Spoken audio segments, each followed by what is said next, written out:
Bonjour, je suis ravie d'être avec vous aujourd'hui. La question que je te pose aujourd'hui, elle est très simple. Es-tu amoureuse de ta vie?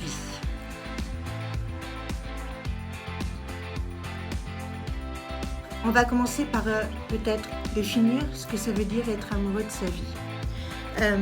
Vous savez que mon objectif, c'est d'aider les mères ou les femmes qui viennent devenir mères, qui souffrent de compulsions alimentaires et de boulimie.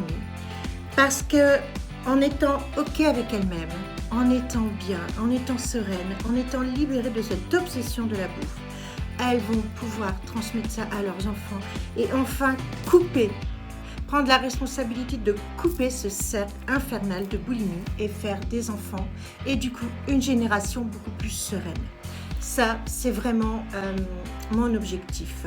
C'est ça qui me pousse à me lever le matin. C'est ça qui me pousse à venir vers vous. Voilà, c'est mon pourquoi. C'est ça qui fait que je suis amoureuse de ce que je fais, amoureuse de la vie.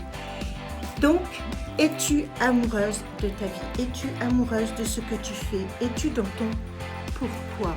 Et je sais que bien souvent, les boulimiques, eh bien, elles n'y sont pas, puisqu'elles ressentent ce vide intérieur, ce besoin de se remplir avec la bouffe, ce besoin de aussi se faire mal, hein, parce qu'on a ce masque de masochisme quand on est boulimique. Se faire mal à travers la bouffe. Et du coup, c'est parce qu'on n'est pas aligné avec qui on est. Ok. Il y a une phrase que j'aime dire, c'est fais péter le moule qui t'entoure. Tu n'es pas un muffin. Tu n'es pas un muffin. Alors ça veut dire quoi?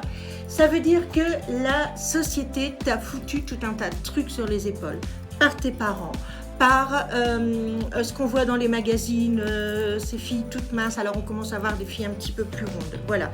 Et tout ça, un peu à la fois, ça t'a fait rentrer dans un moule. Donc tu n'es pas un muffin, ok? Tous les muffins, ils ont la même forme, voilà, ils sont dans un moule. Mais fais péter ton moule, tu vois. Il faut, si ton gâteau, si ce que tu es, ça prend une forme qui s'étale, et ben c'est ok. Si ça prend une forme à longueur, et bien c'est ok, d'accord? Qui a envie de rencontrer des personnes qui ont tous la même passion? Qui a envie de rencontrer des personnes qui ont tous le même pourquoi? On s'ennuierait clairement, Donc je suis amoureuse de ce que je veux transmettre parce que pour moi, au-delà d'aider des gens, le pourquoi c'est l'amour. Le pourquoi c'est la paix dans le monde. Alors tu vas me dire oui, la paix dans le monde, gna gna gna, mais tu peux y parvenir par tout un tas de choses. Finalement, est-ce que c'est pas tout ce qu'on veut un peu? On en a marre d'entendre des guerres, d'entendre des violences, d'entendre tout ça. Ok, on voudrait que les gens soient en paix et on peut y parvenir de tout un tas de manières. Il y a des gens qui vont le faire par les maths, il y a des gens qui vont le faire par des vidéos sur YouTube, il y a des gens qui vont le faire en cabinet, il y a des gens que... Voilà.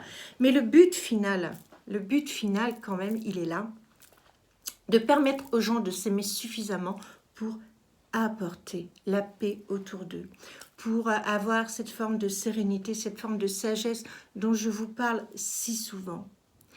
Être amoureux de sa vie, c'est ça.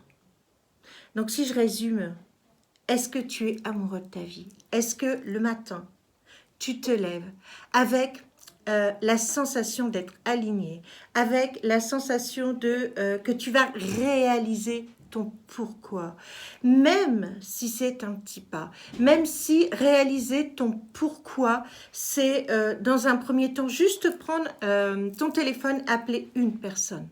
Ok? Et là, on est sur des petites actions.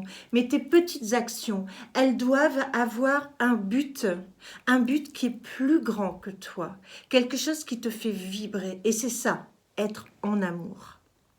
Voilà, j'avais envie de te livrer ça aujourd'hui, juste une réflexion et je te donnerai des astuces par la suite.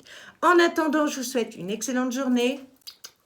1000 bisous positifs et beaucoup d'amour, beaucoup de réflexion et beaucoup de sérénité et de sagesse. À ciao!